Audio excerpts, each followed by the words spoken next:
Hello everyone, welcome back to GDC classes. और आज के क्लास में हम आपके वीकली टेस्ट के क्वेश्चन को डिस्कस करने वाले हैं विद प्रॉपर एक्सप्लेनेशन के साथ। 13 अप्रैल को जो आपका कंडक्ट किया गया था वीकली टेस्ट में बायोकेमिस्ट्री सब्जेक्ट के, यदि हम टॉपिक की बात करें तो vitamin, nucleic acid and lipid से रिलेटेड 50 इंपॉर्टेंट एमसीक्यू आपसे पूछे गए थे। तो इनका हम प्रॉपर एक्सप्लेनेशन आपको बताने वाले हैं, जिससे आपके सारे कॉन्सेप्ट और आपके जो भी डाउट्स हैं इस टेस्ट को लेकर ये सारे क्लियर हो जाएंगे। तो चलिए स्टार्ट करते हैं, देखते हैं किस टाइप के क्वेश्चन आपके पूछा गया था आपके वीकली टेस्ट में।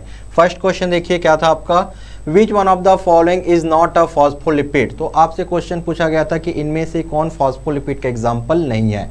फर्स्ट ऑप्शन क्या था, स्फिंगोमाइलिन। स्फिंगोमाइलिन जो है फॉस्फोलिपिड का एग्जाम्पल है। फॉस्फोलिपिड का मतलब क्या, लिपिड के साथ फास्फोरस ग्रुप अटैच होगा, इसको बोलते हैं फॉस्फोलिपिड। तो स्फिंगोमाइलिन जो है फॉस्फोलिपिड का एग्जाम्पल है।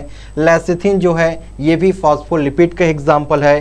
कार्डियोलिप्टिन जो है ये भी आपका फॉस्फोलिपिड का एग्जाम्पल है। और ये तो देख के ही आपको पता चल रहा होगा गैलेक्टो। गैलेक्टो मतलब क्या होता है, गैलेक्टोस। और गैलेक्टोस क्या है, गैलेक्टोस आपका कार्बोहाइड्रेट है। तो ये किसका एग्जाम्पल है, ये एग्जाम्पल है ग्लाइकोलिपिड का। तो इसका करेक्ट आंसर क्या होगा, करेक्ट आंसर डी होगा। आपको नेम से ही आप कनेक्ट कर सकते हो, गैलेक्टो मतलब गैलेक्टोस शुगर और गैलेक्टोस शुगर मतलब कार्बोहाइड्रेट। तो ग्लाइकोलिपिड का एग्जाम्पल है। बाकी जो तीन दिए गए हैं आपका ये फॉस्फोलिपिड के एग्जाम्पल हैं। नेक्स्ट क्वेश्चन देखते हैं आपका, तो डी इसका करेक्ट होगा। क्लासिफिकेशन से आपसे क्वेश्चन पूछा गया था। नेक्स्ट क्वेश्चन देखिए सेकंड नंबर का, how many molecules of acetyl coenzyme are produce in beta oxidation of palmitic acid. Palmitic acid क्या होता है, पाल्मिटिक एसिड आपका सैचुरेटेड फैटी एसिड है और बीटा ऑक्सीडेशन से ही फैटी वाली चीज़ों का क्या होता है, मेटाबॉलिज्म होता है। बीटा ऑक्सीडेशन माइटोकॉन्ड्रिया में कंडक्ट होता है। ऐसे क्वेश्चन एग्जाम में पूछा जा सकता है कि बीटा ऑक्सीडेशन कहाँ पर परफॉर्म होगा, तो माइटोकॉन्ड्रिया में। पाल्मिटिक एसिड क्या है, पाल्मिटिक एसिड जो है ये सैचुरेटेड फैटी एसिड का एग्जाम्पल है। पाल्मिटिक एसिड में कार्बन नंबर आपसे पूछा जा सकता है, तो 16 कार्बन प्रेजेंट होते हैं। क्लियर हो गया। अब यहाँ से क्वेश्चन पूछ रहा है आपसे कि कितने आपके एसिटाइल कोएंजाइम के मॉलिक्यूल्स बनेंगे, तो करेक्ट आंसर इसका 8 होगा। करेक्ट आंसर क्या होगा, 8 इसका करेक्ट आंसर है। जैसे मैंने आपको बताया कि पाल्मिटिक एसिड में टोटल कार्बन कितने होते हैं, 18। और जब इनका बीटा ऑक्सीडेशन होता है माइटोकॉन्ड्रिया में, तो एसिटाइल कोएंजाइम के कितने मॉलिक्यूल्स बनते हैं, 8 मॉलिक्यूल्स बनेंगे। तो ये आपको याद रखना है। तो करेक्ट आंसर आपका सी इसका करेक्ट आंसर था। नेक्स्ट क्वेश्चन देखिए, arrange the following fatty acid in decreasing order of their unsaturation. Unsaturation highest to lower आपको अरेंज करना है। डबल बॉन्ड की यहाँ पर बात कर रहे हैं कि किसमें सबसे ज़्यादा डबल बॉन्ड प्रेजेंट होते हैं। तो ऑप्शन देखिए आपका, ऑप्शन के हिसाब से बात करें, लिनोलेनिक एसिड की बात करते हैं, इसमें आपका 18 कार्बन प्रेजेंट है और इसमें 3 डबल बॉन्ड प्रेजेंट होता है। यहाँ पर 3 डबल बॉन्ड प्रेजेंट है। यहाँ पर आइए लिनोलिक एसिड में, यहाँ पर भी कार्बन 18 है। कार्बन इसमें कितने होते हैं, 18, और यहाँ पर 2 डबल बॉन्ड होते हैं। यहाँ पर 2 डबल बॉन्ड है। ओलिक एसिड की बात करें तो यह आपका 1 डबल बॉन्ड प्रेजेंट होते हैं। यहाँ पर 1 डबल बॉन्ड प्रेजेंट है। कार्बन यहाँ पर भी आपका 18 कार्बन और 1 डबल बॉन्ड है। स्टेरिक एसिड की बात करें तो स्टेरिक एसिड में प्रेजेंट होता है सिंगल बॉन्ड होता है। यहाँ पर कौन सा बॉन्ड होता है, सिंगल बॉन्ड। और ये क्या है, सैचुरेटेड का एग्जाम्पल है। यहाँ पर जो स्टेरिक एसिड है जिसमें सिंगल बॉन्ड प्रेजेंट है, ये एग्जाम्पल होता है सैचुरेटेड फैटी एसिड। और बाकी जो आपको ऑप्शन दिए गए हैं ये क्या है, आपका अनसैचुरेटेड फैटी एसिड। तो करेक्ट सीक्वेंस क्या होगा, सबसे ज़्यादा अनसैचुरेशन आपको किस में नज़र आ रहा है, ये वाला लिनोलिक एसिड में। तो पहला क्या हो जाएगा आपका आर, सबसे ज़्यादा इसमें देखने को मिलेगा। सेकेंड फिर क्या होता है आपका लिनोलिक एसिड, सेकेंड आपका एस हो जाएगा, देन आपका क्यू, और सबसे लास्ट में क्या हो जाएगा पी। तो ये ऑप्शन कहाँ पर आपको मैच कर रहा है, तो इसका करेक्ट आंसर फिर क्या हो जाएगा आपका सी इसका करेक्ट आंसर होगा। यहाँ पर देखिए ये जो अनसैचुरेटेड फैटी एसिड है, यहाँ पर आपको डबल बॉन्ड देखने को मिलता है। यहाँ पर एग्जाम्पल आप देख सकते हो, oleic acid, linoleic acid, linolenic acid और एरेचिडोनिक एसिड। आप तो इसको ट्रिक से याद कर लेना, ओला के ट्रिक से याद कर लेना, ओला से आपको याद हो जाएगा oleic acid, linoleic acid, linolenic acid और एरेचिडोनिक एसिड। और यहाँ पर जो सैचुरेटेड फैटी एसिड है इसको LMPS करके याद रखना। LMPS मतलब lauric acid, myristic acid, palmitic acid और स्टेरिक एसिड, ये इंपॉर्टेंट है। सैचुरेटेड फैटी एसिड जिसमें आपका सिंगल बॉन्ड प्रेजेंट होता है, यही डिफरेंस है। सैचुरेटेड मतलब single bond, unsaturated fatty acid मतलब डबल बॉन्ड प्रेजेंट हो। Next question, what is the energy yield in calorie पर ग्राम ऑफ ट्राइग्लिसराइड। ट्राइग्लिसराइड बोलो या फिर लिपिड फैट बोलो। तो क्वेश्चन आपसे पूछा गया है कि जब फैट का क्या करोगे, 1 ग्राम फैट से कितना एनर्जी बनता है। सिंपल क्वेश्चन है। बात करते हैं 1 ग्राम कार्बोहाइड्रेट को बर्न करोगे तो 4.2 किलो कैलोरी के करीब एनर्जी देखने को मिलता है। 1 ग्राम हम प्रोटीन को बर्न करेंगे तो यहाँ पर भी सेम आपको 4.2 किलो कैलोरी के करीब एनर्जी देखने को मिलता है।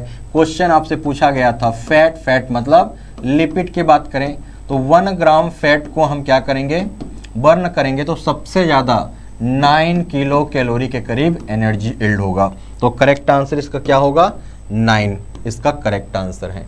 तो सबसे ज़्यादा एनर्जी किस में है, आपका फैट में सबसे ज़्यादा एनर्जी देखने को मिलता है। तो साथ में इनको भी आप याद रखते हुए चलना। नेक्स्ट आपसे क्वेश्चन पूछा गया है, मैच करने वाला क्वेश्चन था और लिपिड स्टोरेज डिजीज से क्वेश्चन पूछा गया है। बहुत इंपॉर्टेंट है ये क्वेश्चन, जो है यहाँ से क्वेश्चन पूछा जाता है। ये वाला क्वेश्चन बहुत फेमस है। नीमेन-पिक डिजीज जो है ये स्फिंगोमाइलिनेस एंजाइम में डिफेक्ट होने की वजह से होगा। बहुत ही पॉपुलर क्वेश्चन है कि नीमेन-पिक डिजीज लिपिड स्टोरेज डिजीज की कैटेगरी में है और स्फिंगोमाइलिनेस एंजाइम में डिफेक्ट होने की वजह से ये डिजीज देखने को मिलता है। तो फर्स्ट का क्या हो गया, फर्स्ट का एस। तो फर्स्ट का एस आपको यहाँ नजर आ रहा है, ये तो पहले ही काट दो और ये भी कट गया, 50-50 में आप आ गए। नेक्स्ट बात करते हैं फॉरवर्ड डिजीज। फॉरवर्ड डिजीज किसके वजह से होता है, सेरामिडेस एंजाइम में डिफेक्ट होने की वजह से फॉरवर्ड डिजीज, जो कि लिपिड स्टोरेज डिजीज की कैटेगरी में आएगा। तो सेकंड का आर, तो ये भी आपका कट हो गया। नेक्स्ट बात करते हैं गोचर डिजीज जो है आपका, ये आपका ग्लूकोसिडेस बीटा ग्लूकोसिडेस एंजाइम में डिफेक्ट होने की वजह से होगा। नेक्स्ट बात करते हैं क्रेबी डिजीज जो है ये बीटा गैलेक्टोसिडेस एंजाइम में डिफेक्ट होने की वजह से होगा। तो आपको बस 2 ही चीज़ें पता है कि नीमेन-पिक डिजीज जो है स्फिंगोमाइलिनेस एंजाइम में डिफेक्ट होने की वजह से, और फॉरवर्ड डिजीज जो है ये सेरामिडेस एंजाइम में डिफेक्ट होने की वजह से होगा। इससे आप आपका आंसर कर सकते हो और ये काफ़ी इंपॉर्टेंट है लिपिड स्टोरेज डिजीज जो है। यहाँ पर देखिए करेक्ट आंसर क्या होगा इसका, तो इसका करेक्ट आंसर आपका क्या था, करेक्ट आंसर आपका सी था। क्लियर हुआ।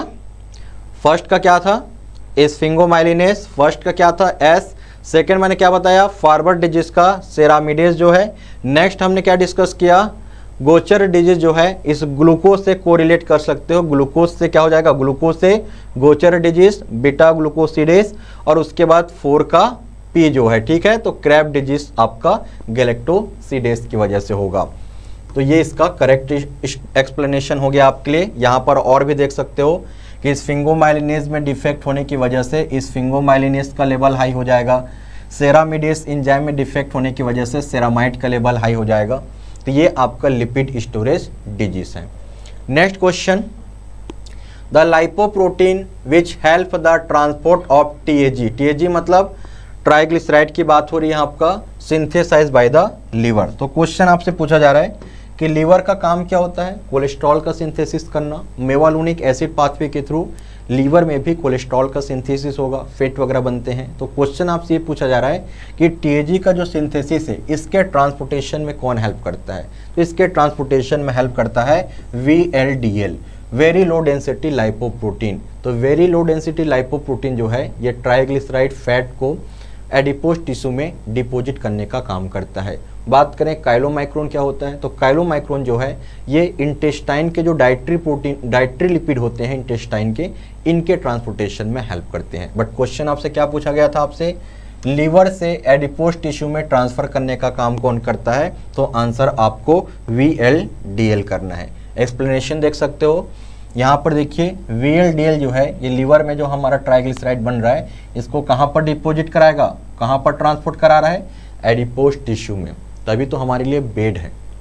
Very low density lipoprotein, low density lipoprotein, ये सब हमारे लिए बैड हैं। इसके पीछे रीज़न क्या है, देखिए ये कहाँ ट्रांसपोर्ट कर रहे हैं, लीवर से फैट को कहाँ पर ट्रांसफ़र कर रहे हैं, एडिपोज टिश्यू में। एडिपोज टिश्यू मतलब फैटी टिश्यू, इसके वजह से ओबेसिटी की प्रॉब्लम होती है।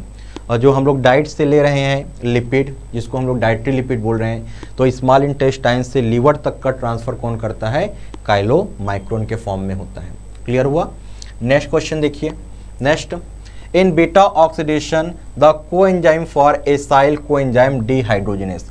तो क्वेश्चन आपसे पूछ रहा है कि जो बीटा ऑक्सीडेशन होगा एसाइल कोएंजाइम डिहाइड्रोजिनेस में, तो ये जो एंजाइम है एसाइल कोएंजाइम डिहाइड्रोजिनेस, तो इसको काम करने के लिए एक कोएंजाइम चाहिए।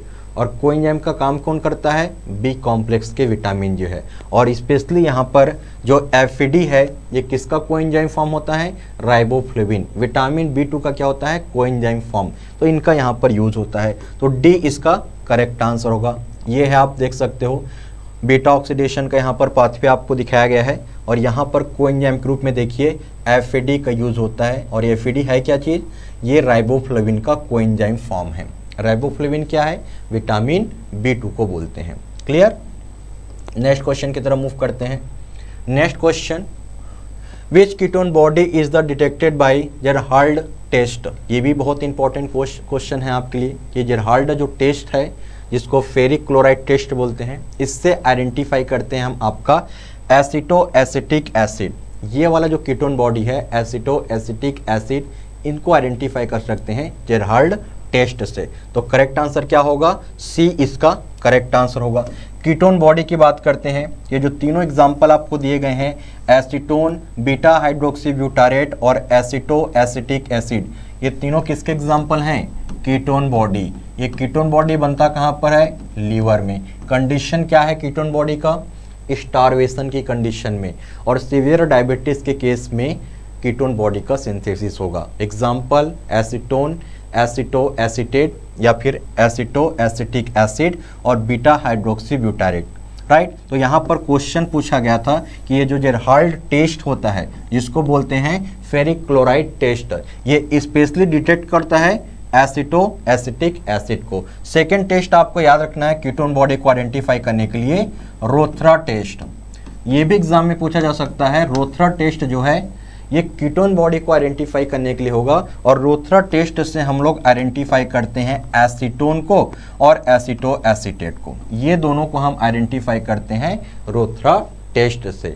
रोथरा टेस्ट से हम बीटा हाइड्रोक्सी ब्यूटारेट को आइडेंटिफाई नहीं कर सकते। तो दो टेस्ट बहुत फेमस है कीटोन बॉडी को आइडेंटिफाई करने के लिए, एक जेरहाल्ड टेस्ट जो कि एसिटो एसिटिक एसिड कीटोन बॉडी को डिटेक्ट करेगा। सेकेंड आपको रोथरा टेस्ट याद करना है, जो आपका एसीटोन और बीटा एसीटोन और एसिटो एसिटिक एसिड को आइडेंटिफाई करेगा। बीटा हाइड्रोक्सी ब्यूटारेट को आइडेंटिफाई नहीं कर सकते रोथरा टेस्ट से भी। क्लियर हुआ कि नहीं। तो ये इसका प्रोसीजर देख सकते हो कि यूरिन में इसका लेवल को चेक करते हैं कीटोन बॉडी का जेरहाल्ड टेस्ट के through. Next question, mevalonic acid formation is catalysed by the enzyme. अभी हमने डिस्कस किया कि मेवालोनिक एसिड पाथवे के थ्रू ही हमारे लीवर में कोलेस्ट्रॉल का सिंथेसिस होगा। अब यहाँ पर कौन सा एंजाइम है जो इसको प्रमोट करेगा, तो करेक्ट आंसर क्या होगा, HMG coenzyme reductase. HMG coenzyme reductase बहुत इंपॉर्टेंट है कोलेस्ट्रॉल के बायोसिंथेसिस के लिए और मेवालोनिक एसिड को बनने के लिए, क्योंकि मेवालोनिक एसिड से ही आगे चल के क्या बनता है, कोलेस्ट्रॉल बनेगा। तो करेक्ट आंसर क्या होगा, HMG कोएंजाइम रिडक्टेस। देखिए HMG कोएंजाइम रिडक्टेस से ही आगे चल के क्या बनता है, मेवालोनिक एसिड, और मेवालोनिक एसिड से ही लास्ट में क्या बनता है, कोलेस्ट्रॉल बनता है। आपने एक ड्रग पढ़ा होगा स्टेटिन क्लास के ड्रग्स, सिम्वास्टेटिन, लोवास्टेटिन।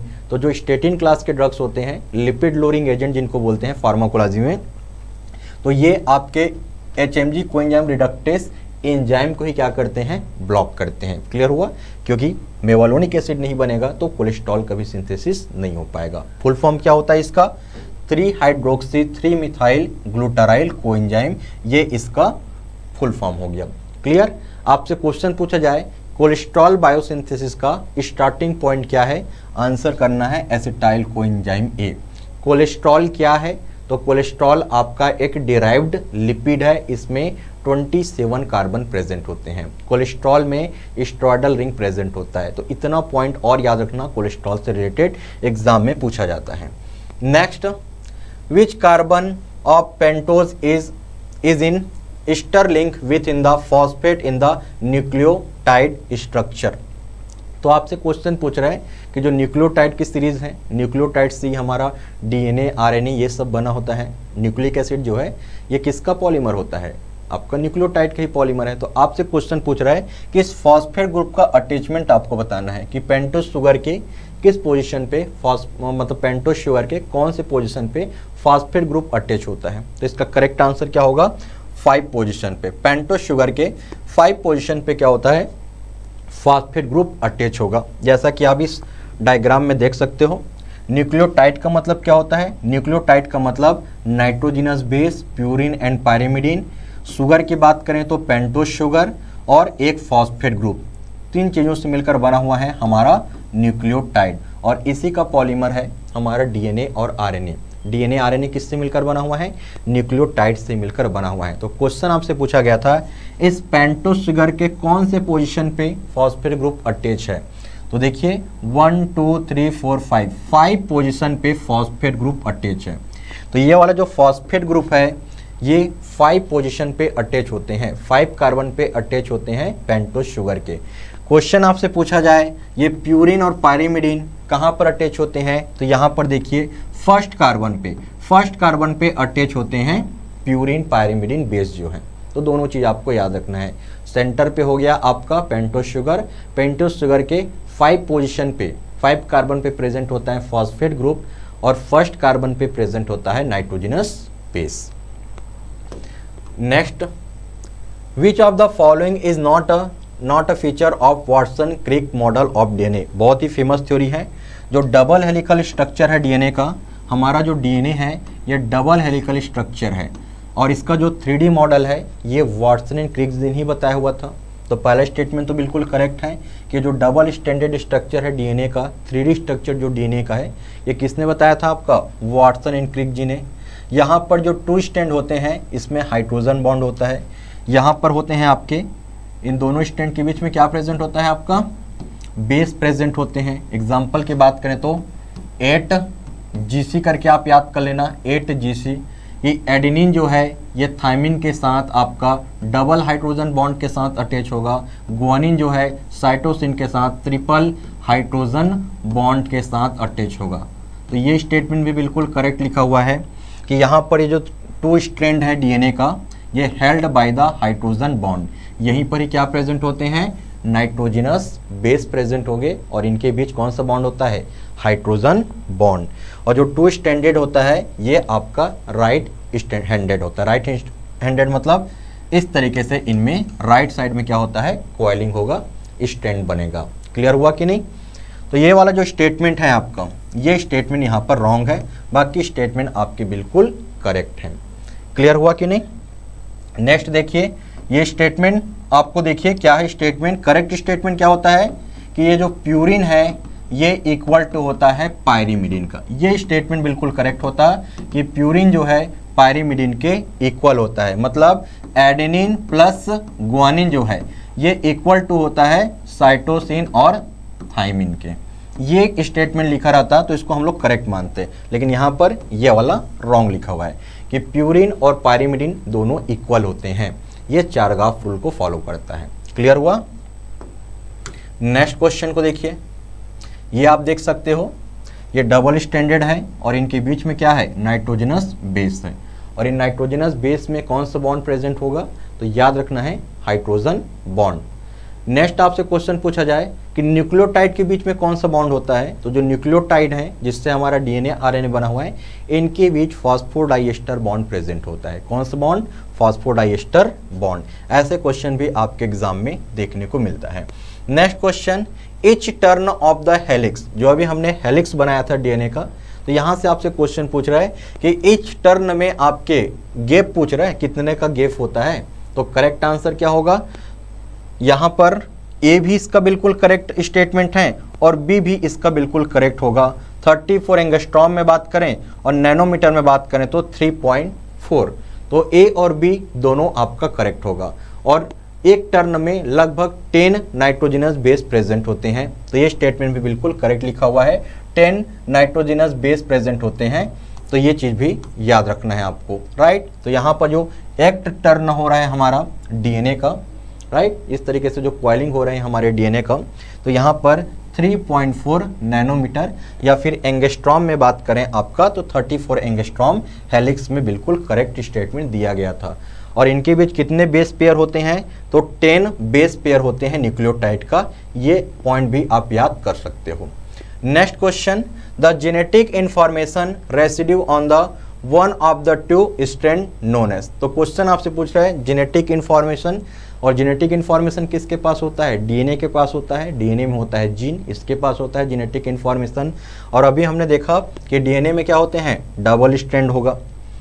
तो यहाँ पर क्वेश्चन ये पूछ रहा है कि जो जेनेटिक इंफॉर्मेशन होता है रेसिड्यू में on one of the two strand को क्या बोलते हैं। तो करेक्ट आंसर क्या होगा, सेंस और एंटी सेंस दोनों इसका करेक्ट आंसर होगा, बी इसका करेक्ट आंसर लेना है आपको। देखिए दोनों में क्या डिफरेंस होता है, तो जो जेनेटिक इंफॉर्मेशन होता है आपका, तो टेम्पलेट होगा आपका, इसको एंटी सेंस बोलते हैं। यहाँ पर जो टेम्पलेट स्ट्रैंड होता है डीएनए का, ये हमारा क्या है, डबल हेलिकल स्ट्रक्चर है डीएनए का, तो जहाँ पर टेम्पलेट बनेगा इनको बोलते हैं एंटी सेंस, इनको क्या बोलते हैं, एंटी सेंस स्ट्रैंड बोलते हैं। और ये जो सेंस हैं जिसमें क्या होता है, जीनेटिक कोड होगा, इसके पास क्या होगा, जीनेटिक कोड होगा। तो इसका करेक्ट आंसर आपको ए और बी करना था। क्लियर हुआ, करेक्ट आंसर ए और बी। ये टेम्पलेट वाले को क्या बोलेंगे, टेम्पलेट स्ट्रैंड ऑफ डीएनए को बोलते हैं एंटी सेंस स्ट्रैंड, और ये हो गया आपका सेंस स्ट्रैंड जिसमें जेनेटिक कोड प्रेजेंट होते हैं। तो ए और बी करना है इसका करेक्ट आंसर। क्लियर हुआ इतना पॉइंट। नेक्स्ट देखिए आपका, नेक्स्ट मैच करने वाला आपसे क्वेश्चन पूछा गया है। बहुत ही सिंपल क्वेश्चन होते हैं, मैच द फॉलोइंग के क्वेश्चन करना बहुत ही आसान है, एक या दो आपने मैच कर लिया आपका काम बन जाएगा। यहाँ पर देखिए डिसकंटिन्यू सिंथेसिस ऑफ डीएनए, तो जब डीएनए का सिंथेसिस होगा तो एक लेगिंग स्ट्रैंड होता है और एक आपका लीडिंग स्ट्रैंड होगा। कि जो लेगिंग स्ट्रैंड होते हैं इसमें क्या बनता है, लेगिंग स्ट्रैंड में ओकाजाकी फ्रेगमेंट मिलता है जो कि डीएनए का ही स्मॉल पार्ट है। क्लियर। तो जो डिसकंटिन्यू सिंथेसिस होता है डीएनए का लेगिंग स्ट्रैंड में, ठीक है, तो यहाँ पर क्या बनता है, ओकाजाकी फ्रेगमेंट।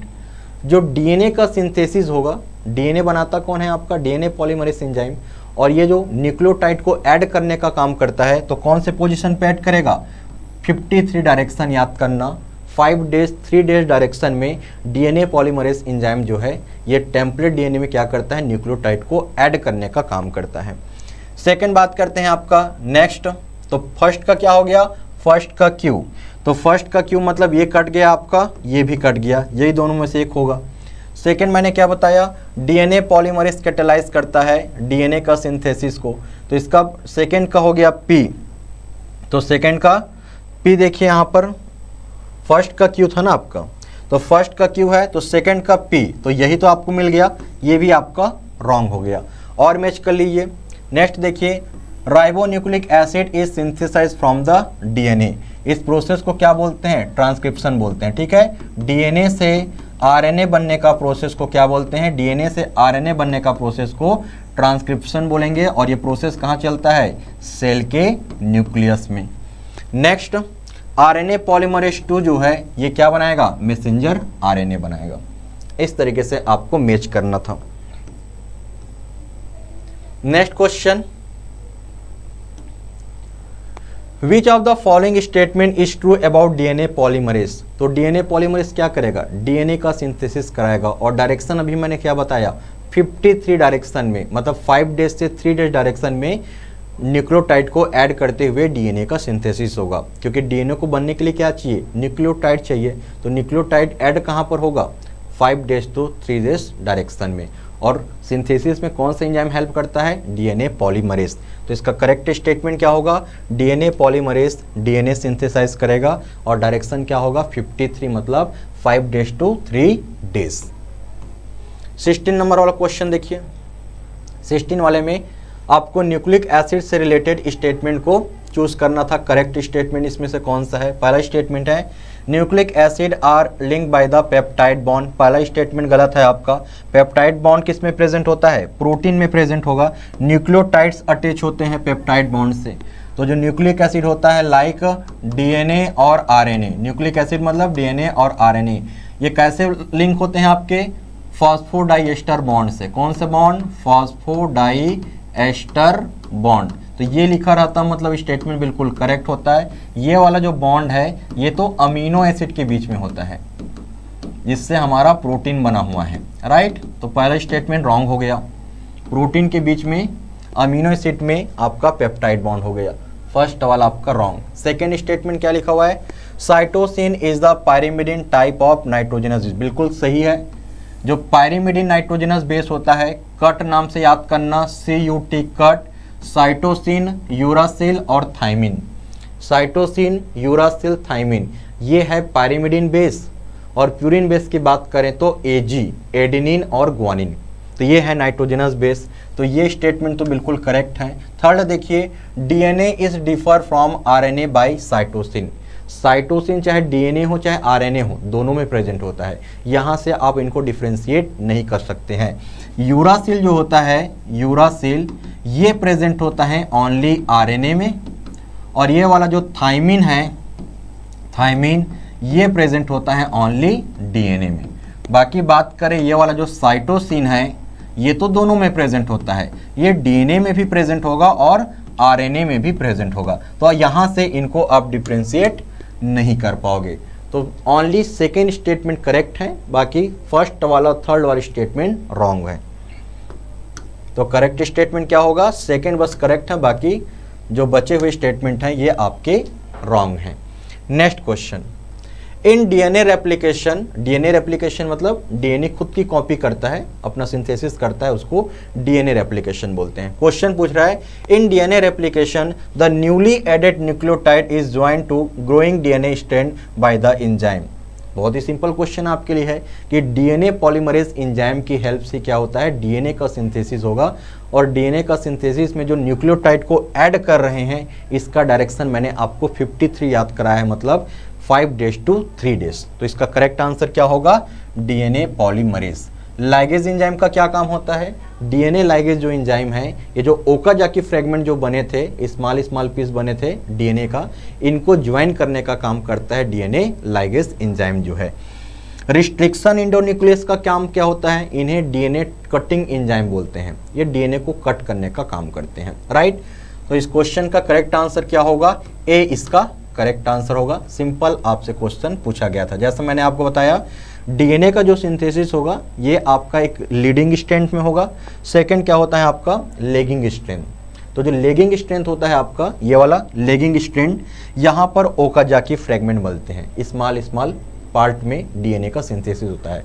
सेकेंड वाला आपका जो लीडिंग स्ट्रैंड है, यहाँ पर ओकाजाकी फ्रेगमेंट नहीं बनने वाले हैं, क्लियर। और ये सब प्रोसेस में डीएनए पॉलीमरेज का इन्वॉल्वमेंट होगा।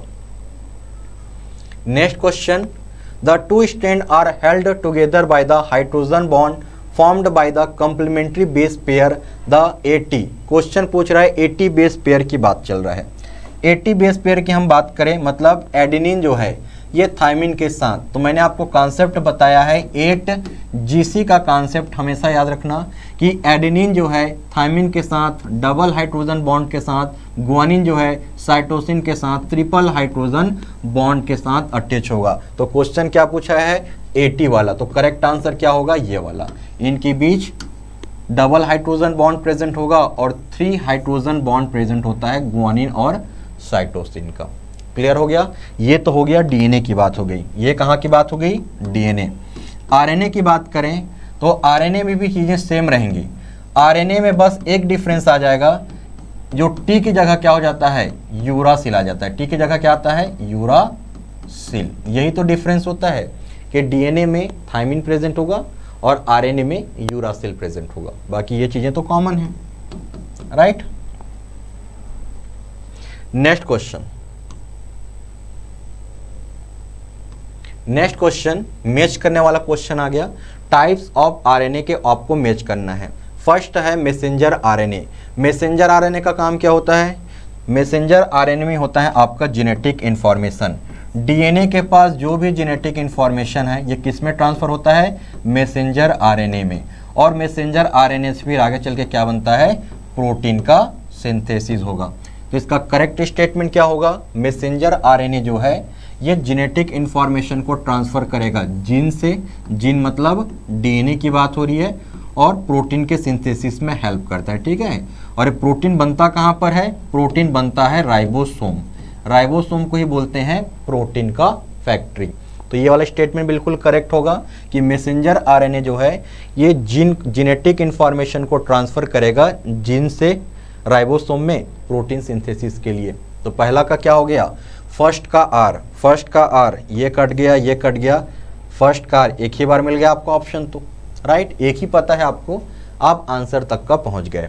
ट्रांसफर आरएनए का काम क्या होता है, ट्रांसफर जो आरएनए है इसका मेन काम होता है अमीनो एसिड को ट्रांसफर करना, राइट। तो प्रोटीन सिंथेसिस के लिए ट्रांसफर करता है अमीनो एसिड, क्योंकि प्रोटीन को बनने के लिए अमीनो एसिड चाहिए, तो अमीनो एसिड को ट्रांसफर कौन करता है, ट्रांसफर आरएनए जो है, इसको बोलते हैं HNRNA, शॉर्ट में इसको क्या बोलते हैं, HNRNA। HNRNA जो है ये प्रिकर्सर की तरह काम करता है mRNA को बनने के लिए, मैसेंजर आरएनए को बनने के लिए प्रिकर्सर की तरह काम करता है HNRNA। प्रिकर्सर मतलब स्टार्टिंग पॉइंट होता है। नेक्स्ट बात करें, स्मॉलर न्यूक्लियर आरएनए जो होगा ये मैसेंजर आरएनए के प्रोसेसिंग में हेल्प करेगा। तो करेक्ट इसका क्या होगा, बी इसका करेक्ट होगा। Next question, DNA synthesis from replication frog. तो डीएनए का जो सिंथेसिस होगा ये स्टार्ट कहाँ से होता है, रेप्लिकेशन फ्रॉग से। तो ये आपसे क्वेश्चन पूछ रहा है इसका डायरेक्शन क्या होता है, यूनि डायरेक्शन होगा कि बाई डायरेक्शन होगा कि मल्टी डायरेक्शनल होगा। तो अभी हमने बताया डीएनए का जो सिंथेसिस होता है यहाँ पर 2 स्ट्रैंड बनते हैं, एक लेगिंग स्ट्रैंड जहाँ पर ओकाजाकी फ्रेगमेंट बनता है, और दूसरा क्या होता है आपका लीडिंग स्ट्रैंड। तो ये चीज़ें क्या होती हैं, बाई डायरेक्शनल। तो करेक्ट आंसर क्या होगा, बाई डायरेक्शनल। यहाँ से आपका फॉग बनेगा, ठीक है, और यहाँ से एक लीडिंग स्ट्रैंड बनेगा और दूसरा क्या होगा, लेगिंग स्ट्रैंड। तो इस तरीके से आपको याद करना है। नेक्स्ट क्वेश्चन, लीबरमैन रिएक्शन और सेकेंड टेस्ट याद रखना है, साल्कोवास्की टेस्ट। लीबरमैन और साल्कोवास्की टेस्ट ये दोनों टेस्ट जो हैं ये कोलेस्ट्रॉल को आइडेंटिफाई करने के लिए हैं।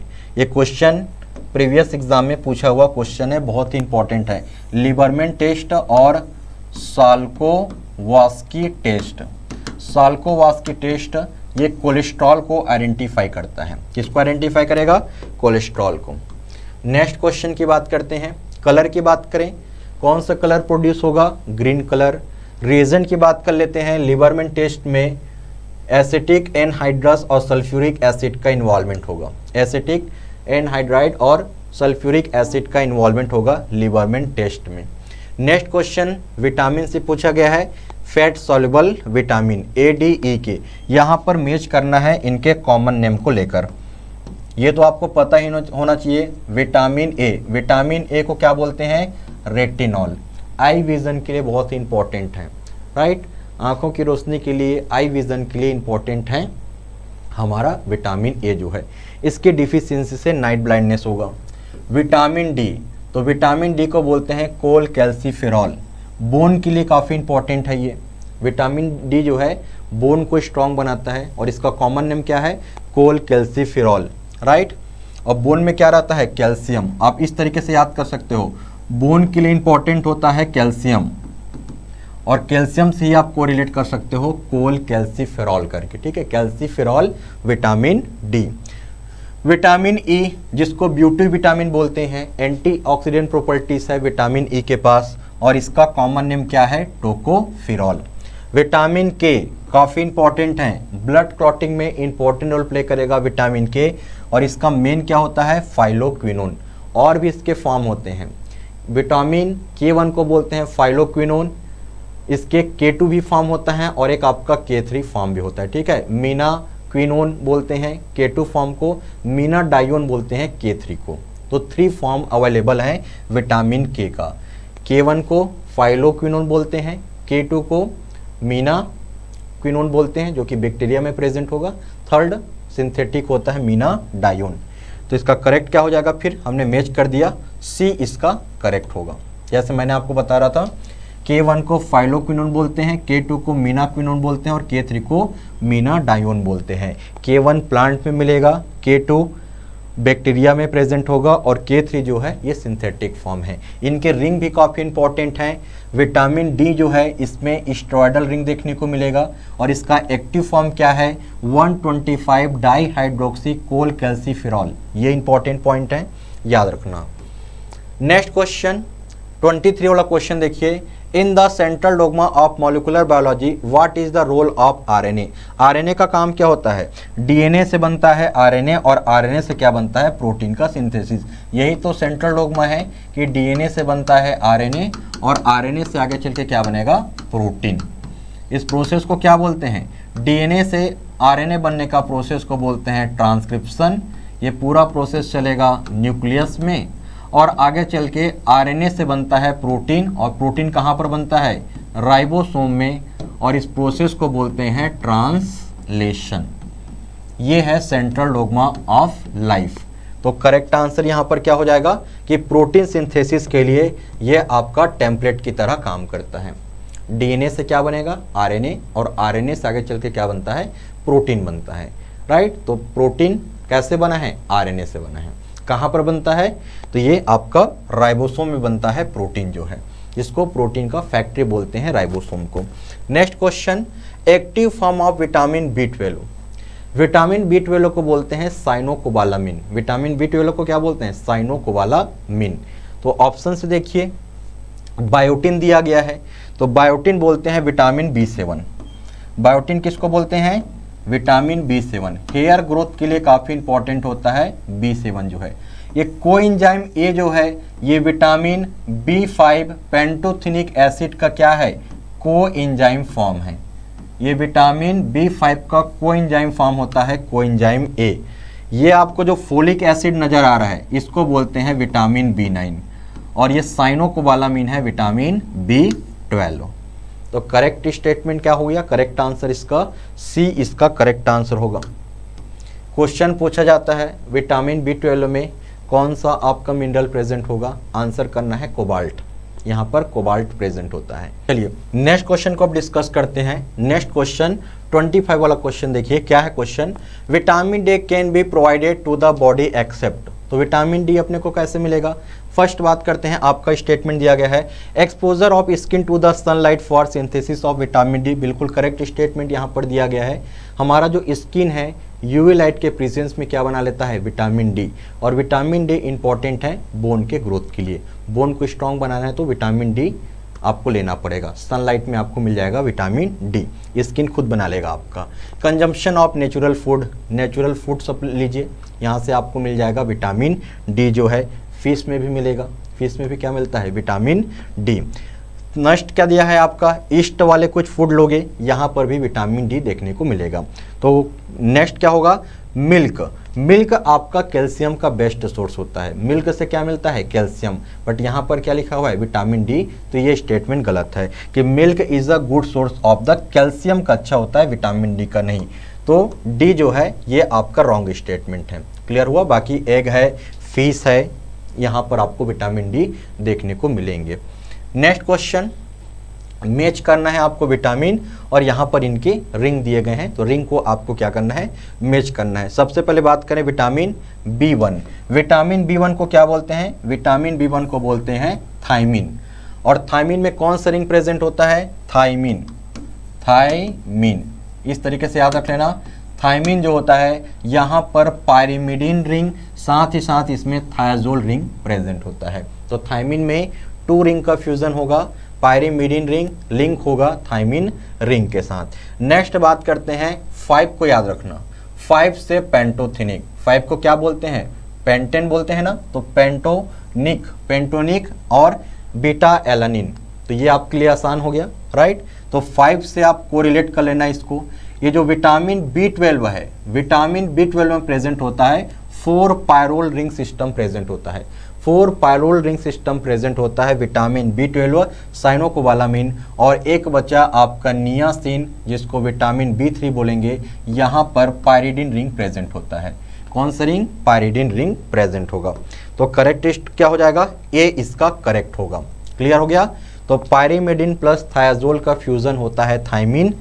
नियासिन विटामिन B3 में प्रेजेंट होगा पायरिडिन रिंग, 3 कार्बोक्सिलिक ग्रुप भी अटैच होगा 3 पोजीशन पे। पेंटोथेनिक पे जैसे मैंने बताया था आपको, इस पेंट से आप कोरिलेट कर पाओगे। और एक कोलामिन जो होता है साइनोकोबालामिन, यहाँ पर 4 कोरिन रिंग होता है, राइट। और इसी कोरिन रिंग को क्या बोलते हैं हम लोग, आपका पायरोल रिंग भी बोल सकते हो। Next, which vitamin is responsible for vision, आंखों की रोशनी के लिए कौन जरूरी है, आपका विटामिन ए। विटामिन ए की डिफिशियंसी से क्या होता है, विटामिन ए की डिफिशियंसी से नाइट ब्लाइंडनेस की प्रॉब्लम होगी। तो विटामिन ए को ही क्या बोलते हैं, रेटिनॉल। विटामिन डी इंपॉर्टेंट होता है बोन के लिए, और विटामिन डी की डिफिशियंसी हो गया तो बच्चों में रिकेट्स और अडल्ट में ओस्टियोमेलेसिया की प्रॉब्लम होगी। ये जो है टोकोफिरॉल, ये है विटामिन ई, ब्यूटी विटामिन, इसमें एंटीऑक्सीडेंट प्रॉपर्टीज होता है। साथ ही साथ फर्टिलिटी के लिए काफ़ी इंपॉर्टेंट रोल प्ले करेगा। तो फर्टिलिटी से रिलेटेड इशू हो जाएंगे, राइट। ये इसकी डिफिशियंसी हो गई तो विटामिन ई का, ये बहुत इंपॉर्टेंट है विटामिन ई भी। और ब्लड क्लॉटिंग के लिए इंपॉर्टेंट है विटामिन के जो है। तो करेक्ट आंसर क्या हो गया, ए इसका करेक्ट आंसर हो गया। Water soluble vitamin necessary for the synthesis of coenzyme, तो जो विटामिन बी कॉम्प्लेक्स हैं और विटामिन सी जो हैं, ये वाटर सॉल्युबल विटामिन है। और वाटर सॉल्युबल विटामिन में कोएंजाइम ए जो है, ये विटामिन B5 का होता है। और विटामिन B5 को क्या बोला जाता है, पेंटोथेनिक एसिड। तो करेक्ट क्या होगा, ए इसका करेक्ट आंसर होगा। नेक्स्ट क्वेश्चन को देखते हैं। यहां पर आप देख सकते हो, यहां पर देखो थायमिन जो होता है ये भी कोएंजाइम की तरह काम करता है। इसका कोएंजाइम फॉर्म क्या होता है आपका, thiamine pyrophosphate. Clear, thiamine pyrophosphate, thiamine vitamin B1 का कोएंजाइम फॉर्म है। और इसकी डिफिशियंसी से बेरी बेरी डिजीज होगा, ये भी एग्जाम में पूछा जाता है, याद रखना। Next question, methylmalonic acidaemia is a seen in the deficiency of, तो मिथाइल साइनोकोबालामिन ऐसा आपने कुछ पढ़ा है। तो इसका करेक्ट आंसर क्या हो जाएगा, vitamin B12 cobalamin. Correct answer क्या हो जाएगा, कोबालामिन। ए इसका करेक्ट आंसर होगा। देखिए, methylmalonic acidaemia is a due to the deficiency of vitamin B12। Vitamin B12 की डिफिशियंसी से देखने को मिलता है। Next question, which of the following vitamin is present in a coenzyme A. अभी तो हमने डिस्कस किया कि जो वाटर सॉल्युबल विटामिन होते हैं, विटामिन B5 जिसको हम लोग बोलते हैं पेंटोथेनिक एसिड, और पेंटोथेनिक एसिड का ही कोएंजाइम फॉर्म क्या है, कोएंजाइम ए। कोएंजाइम क्या होता है, जो एंजाइम के कैटालिटिक एक्टिविटी में हेल्प करे। तो डी इसका करेक्ट आंसर होगा। ऐसे क्वेश्चन एग्जाम में पूछा जाता है। क्वेश्चन पूछा जा सकता है नियासिन के बारे में। नियासिन विटामिन B3 है, और विटामिन B3 का कोएंजाइम फॉर्म क्या है, NAD और NADH, NN से कोरिलेट कर सकते हो, ये क्वेश्चन भी पूछा जाता है। राइबोफ्लेविन जो है ये विटामिन B2 है, और इसका कोएंजाइम फॉर्म क्या है, FMN और FAD। तो इस फ्लेविन का F से आप इसको कोरिलेट कर सकते हो। और क्वेश्चन पूछा गया था पेंटोथेनिक एसिड, तो कोएंजाइम ए क्या है, इसका एक्टिव फॉर्म है, कोएंजाइम फॉर्म है। Next question, which of the following vitamin is important for carboxylation reaction. Carboxylation reaction के लिए कौन रिस्पॉन्सिबल है, तो करेक्ट आंसर आपका बायोटीन होता है, जिसको हम लोग B7 बोलते हैं। कार्बोक्सिलेशन रिएक्शन के लिए बायोटीन है, राइट। तो करेक्ट आंसर क्या होगा आपका बायोटीन। और कौन सी रिएक्शन को परफॉर्म करता है, कार्बोक्सिलेशन रिएक्शन। बायोटीन के बारे में एक दो पॉइंट्स और याद रखो कि जो बायोटीन है इसको विटामिन H बोलते हैं। बायोटीन को क्या बोलते हैं, विटामिन H। और ये हेयर के लिए काफ़ी इंपॉर्टेंट है, हेयर ग्रोथ के लिए काफ़ी इंपॉर्टेंट होता है विटामिन H जो है, राइट। तो जितने भी हेयर ग्रोथ वाले प्रोडक्ट हैं उसमें आपको मिनॉक्सिडिल देखने को मिलेगा, और सेकेंड बायोटीन देखने को मिलेगा। और इसकी डिफिशियंसी से एलोपेशिया की प्रॉब्लम होती है। एलोपेशिया मतलब गंजापन। और रिएक्शन की बात करें, ये जो कोएंजाइम के फॉर्म में कार्बोक्सिलेशन रिएक्शन को परफॉर्म करेगा। रिंग आपसे क्वेश्चन पूछा जाए, ठीक है। चलिए नेक्स्ट में है शायद इसका रिंग जो है, नेक्स्ट में बात करते हैं। नेक्स्ट क्वेश्चन देखिए आपका, biological activity of tocopherol has been attributed in the plant is in part to their action as. तो क्वेश्चन पूछ रहा है टोकोफेरॉल, टोकोफेरॉल मतलब विटामिन ई, और विटामिन ई में क्या प्रॉपर्टीज होता है, एंटीऑक्सीडेंट प्रॉपर्टीज होगा। जितने ब्यूटी कॉस्मेटिक्स होते हैं सब में विटामिन ई का सीरम देखने को मिलता है। विटामिन सी में भी क्या होता है, एंटीऑक्सीडेंट प्रॉपर्टीज। विटामिन ई जो है ये फैट सॉल्युबल विटामिन है, और विटामिन सी जो है ये वाटर सॉल्युबल विटामिन है, और इन दोनों विटामिन में एंटीऑक्सीडेंट प्रॉपर्टीज है। तो ए इसका करेक्ट आंसर होगा। Next vitamin B12. Vitamin B12 क्या है, तो मैंने आपको बताया विटामिन बी12 में साइनोकोबालामिन, इसमें कोबाल्ट प्रेजेंट है, और कौन सा कंपाउंड है आपका, 4-फायरिन लाइक कंपाउंड होता है, ठीक है, जिसको हमने 4-पायरोल रिंग बताया था ना आपको। तो ठीक उसे कोरिन रिंग हमने बताया था, कोरिन रिंग प्रेजेंट होता है। तो ये इसका सी इसका करेक्ट आंसर होगा। आप इस तरीके का देख सकते हो स्ट्रक्चर, ये है आपका साइनोकोबालामिन का स्ट्रक्चर, बहुत ही कॉम्प्लेक्स स्ट्रक्चर है। यहाँ से एक और क्वेश्चन आपसे क्वेश्चन पूछा जाता है, इसकी डिफिशियंसी से किस टाइप का एनीमिया होता है, राइट। तो परनीशियस एनीमिया याद रखना है, विटामिन बी12 की डिफिशियंसी से परनीशियस एनीमिया की प्रॉब्लम होगी। आपसे क्वेश्चन पूछा जाता है विटामिन बी9 फोलिक एसिड की डिफिशियंसी से मेगलोब्लास्टिक एनीमिया होगा। और यहाँ पर देखिए ये है आपका कोरिन रिंग, जिसमें टेट्रापायरोल रिंग होगा। टेट्रापायरोल मतलब 4, देखिए यहाँ पर 1 2 3 4, 1 2 3 4 यहाँ पर क्या प्रेजेंट है, पायरोल रिंग सिस्टम प्रेजेंट होता है, जिसको टेट्रापायरोल बोलते हैं या फिर कोरिन रिंग बोलते हैं, या इसी कंपाउंड को क्या बोलते हैं, पोरफायरिन कंपाउंड बोलते हैं, ठीक है। पोरफायरिन कंपाउंड इन्हीं को बोलते हैं। टेट्रापायरोल रिंग का ही अदर नाम होता है आपका पोरफायरिन कंपाउंड जो है, राइट। तो इतने पॉइंट्स आपको विटामिन बी12 से रिलेटेड पता होना चाहिए। Next, metabolic function of riboflavin involve the following.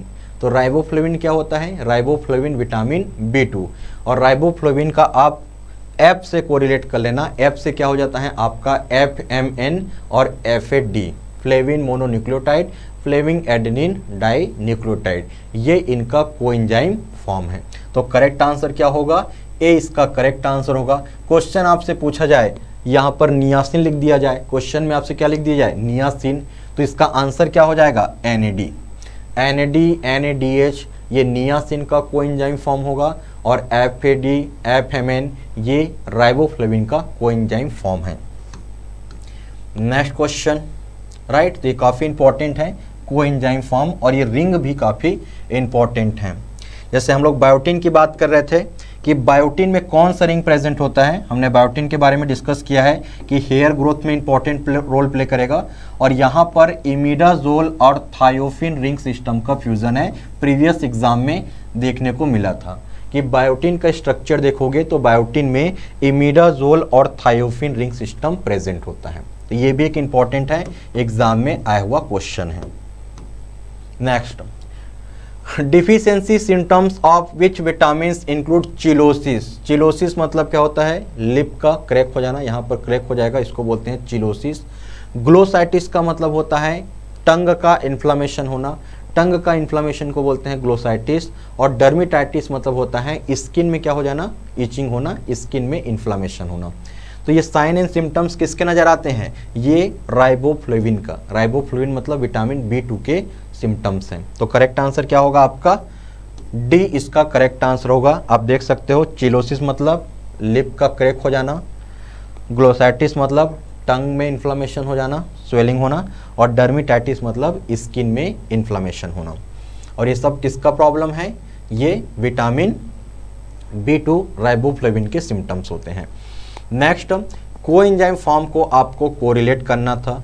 तो सबसे पहले हम लोग बात करें थायमिन की बात कर लेते हैं। थायमिन है आपका, राइबोफ्लेविन है। तो राइबोफ्लेविन का मैंने क्या बताया था आपको, विटामिन बी2, और इसका होता है एफ से कोरिलेट कर लेना। तो FAD, FMN ये इसका कोएंजाइम फॉर्म है।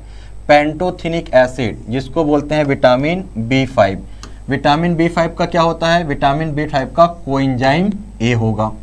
निकोटिनिक एसिड, तो निकोटिनिक एसिड का क्या होता है आपका NAD, N से कोरिलेट कर लेना, NAD होगा आपका। और थायमिन का क्या हो गया, थायमिन का हो गया आपका को कार्बोक्सिलेज या इसको TPP भी बोलते हैं, थायमिन पायरोफॉस्फेट। और ये तो होता ही नहीं है, ATP एनर्जी है, कोई कोएंजाइम फॉर्म नहीं है। क्लियर हुआ। तो ये जो थायमिन है, थायमिन का क्या होता है आपका थायमिन पायरोफॉस्फेट या इसी को कार्बोक्सिलेज भी बोलते हैं। नेक्स्ट ए इसका करेक्ट आंसर होगा, मैंने पहले ही मैच करके आपको बता दिया है। ये क्वेश्चन काफ़ी इंपॉर्टेंट है। नियासिन जिसको निकोटिनिक एसिड बोलते हैं, इसका पेलेग्रा डिजीज कई बार एग्जाम में पूछा गया है, याद रखते हुए चलना है। नियासिन विटामिन B3 की डिफिशियंसी की वजह से पेलेग्रा डिजीज होगा, right. Next question, in the transcription process, transcription का मतलब DNA से क्या बनना, RNA बनना, राइट। तो क्वेश्चन पूछ रहा है in the transcription process which DNA strand act as a template. तो टेम्पलेट की तरह कौन एक्ट करता है आपका, तो टेम्पलेट की तरह एक्ट करेगा एंटीसेंस। सेंस मैंने आपको बताया था इससे पहले जो है आपका, ठीक है, एंटीसेंस और सेंस। तो जो टेम्पलेट वाला होता है, इससे पहले भी हमने इस टाइप के क्वेश्चन को डील किया हुआ था कि एंटीसेंस स्ट्रैंड बोलते हैं जहां पर आपका कोडिंग होता है, ठीक है, यहां पर आपका टेम्पलेट होता है। और सेंस किसको बोलते हैं, सेंस स्ट्रैंड DNA किसको बोलते हैं, जहां पर जेनेटिक कोड होते हैं। तो करेक्ट आंसर इसका क्या हो जाएगा, बी इसका करेक्ट आंसर होगा। देखिए ट्रांसक्रिप्शन एक ऐसा प्रोसेस है जिसमें RNA का सिंथेसिस होता है DNA में। क्लियर। अब यहाँ पर देखिए क्या लिखा हुआ है आपका कि जेनेटिक इंफॉर्मेशन किस में स्टोर होता है, DNA में होगा, जो कि RNA में क्या होता है आपका एक्सप्रेस होगा, क्योंकि DNA से RNA बनता है ट्रांसक्रिप्शन प्रोसेस के थ्रू। और one of the two strand of the DNA serve as the template. तो यहाँ पर नॉन कोडिंग स्ट्रैंड जिसमें कोड नहीं होता है, इसको बोलते हैं एंटी सेंस स्ट्रैंड बोलते हैं। क्लियर हो गया, जैसे यहाँ पर आप देख सकते हो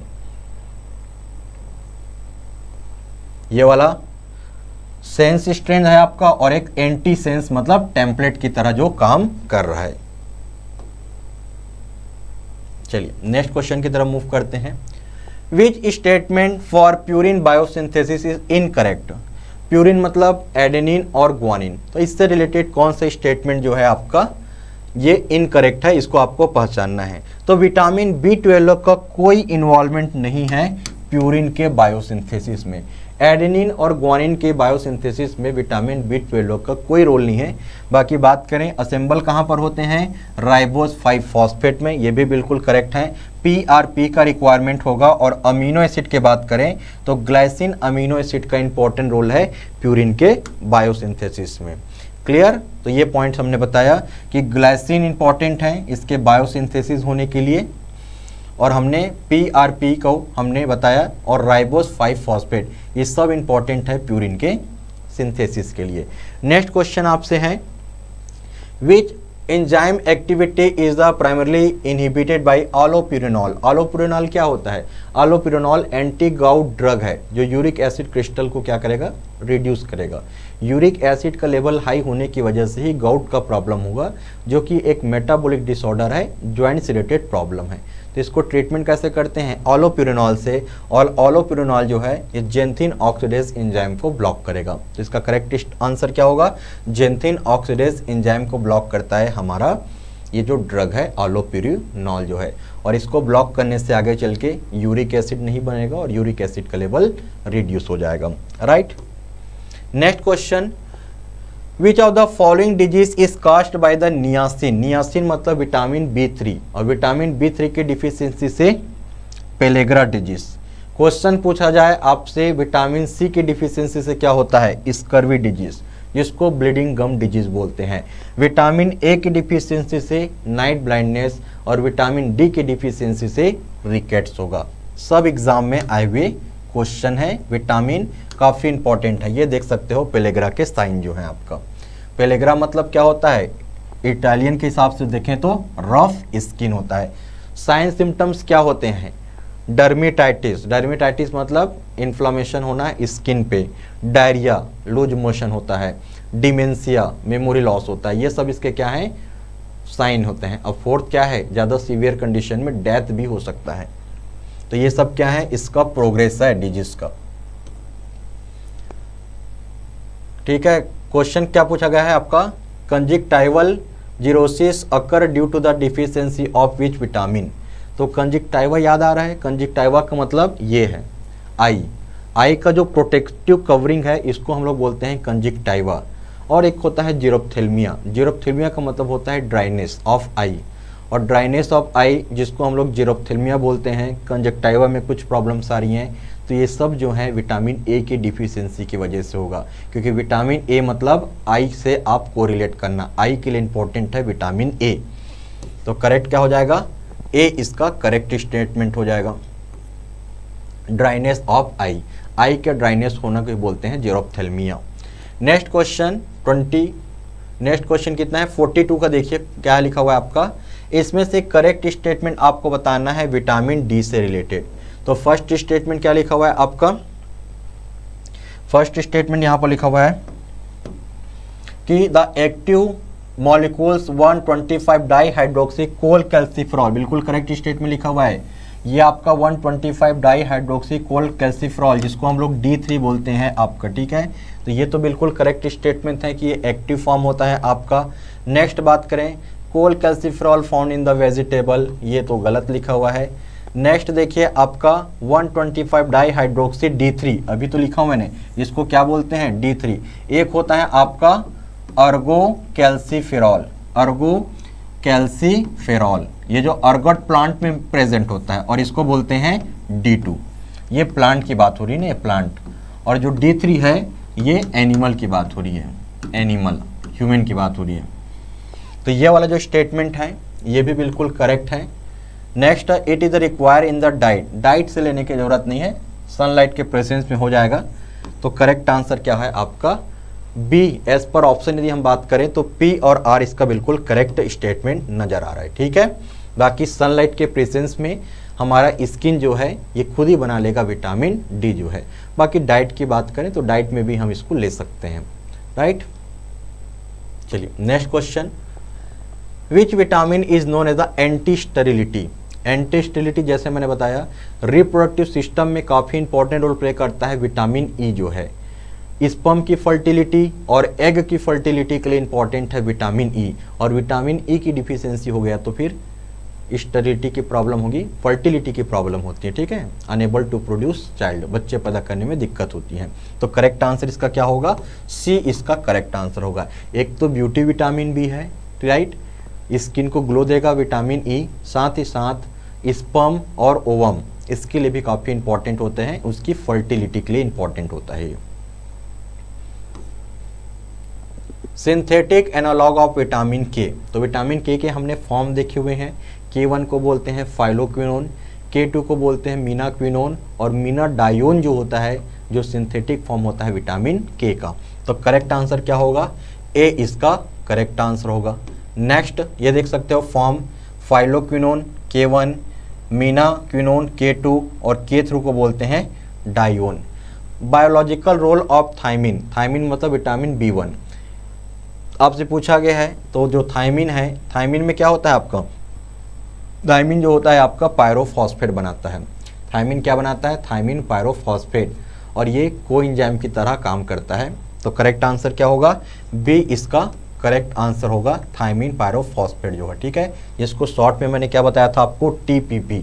थायमिन पायरोफॉस्फेट जो है ये कोएंजाइम फॉर्म होता है। इसका यूज देखिए आपका कोएंजाइम की तरह काम करता है एंजाइमेटिक रिएक्शन में, जैसे pyruvate dehydrogenase, pyruvate dehydrogenase enzyme को एंड अल्फा कीटोग्लूटारेट डिहाइड्रोजिनेस, ये दोनों एंजाइम्स क्रेब्स साइकिल में देखने को मिलते हैं, और वहाँ पर थायमिन का जो पायरोफॉस्फेट है ये एज अ कोएंजाइम वर्क करेगा।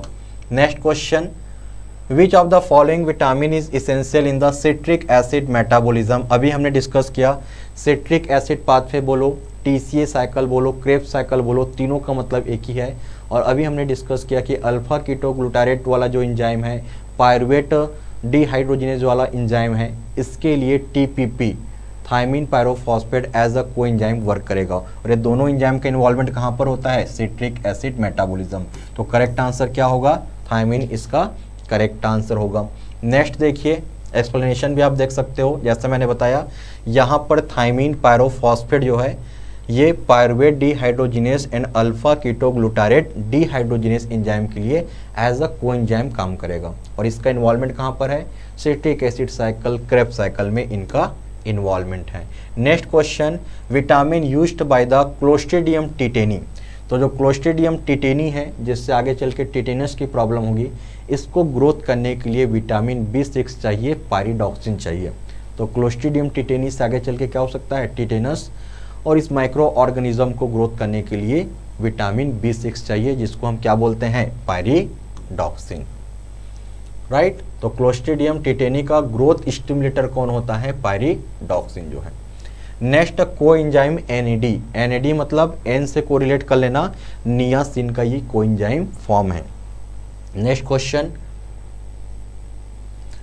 डर्मेटाइटिस, डायरिया और डिमेंशिया, ये किसके कैरेक्टरिस्टिक सिम्टम्स होते हैं? ये है पेलेग्रा का, जो कि vitamin niacin, vitamin B3 niacin की डिफिशियंसी की वजह से होगा। और पेलेग्रा का मतलब रफ स्किन होता है, राइट। ये साइन एंड सिम्टम्स देखने को मिलता है पेलेग्रा में। और सबसे लास्ट स्टेज क्या होता है? डेथ, सीवियर कंडीशन में। Along with isoniazid. आइसोनियाजिड क्या है? आइसोनियाजाइड एंटी टीबी ड्रग होता है। First line anti TB drug isoniazid है। Which vitamin is prescribe for the TB patient. जब भी टीबी पेशेंट को आइसोनियाजिड ड्रग दिया जाता है तो हमेशा उसके साथ पायरिडॉक्सिन देना ही पड़ेगा। पायरिडॉक्सिन क्या है? Vitamin B6। इसके पीछे रीज़न क्या है? आइसोनियाजाइड के साथ एक साइड इफेक्ट आता है, न्यूरोटॉक्सिसिटी का प्रॉब्लम आता है। और ये जो पायरिडॉक्सिन है, न्यूरोटॉक्सिसिटी के प्रॉब्लम को ओवरकम करेगा। तो इसका करेक्ट आंसर क्या होगा? बहुत ही फेमस क्वेश्चन है आपका। आइसोनियाजिड के साथ हमेशा पायरिडॉक्सिन को सप्लीमेंट में लेंगे साथ में, जिससे न्यूरोटॉक्सिसिटी की प्रॉब्लम ना हो। तो यहाँ से आपका ये कंप्लीट होता है 50 इंपॉर्टेंट MCQ जो आपके वीकली टेस्ट में पूछे हुए क्वेश्चन थे। मेरे को लग रहा है कि आपके अब सारे डाउट्स क्लियर हो गए होंगे। जो भी आपको डाउट्स थे इन क्वेश्चन को लेकर, बड़े सिंपल क्वेश्चन आए थे और मैंने प्रॉपर तरीके से इसको एक्सप्लेन भी किया है। इसके साथ साथ मैंने कुछ एडिशनल इन्फॉर्मेशन भी आपको दिया है, जिससे आपका कॉन्सेप्ट और भी क्लियर हो। और आज के सेशन के लिए बस इतना ही रखते हैं। Thank you so much.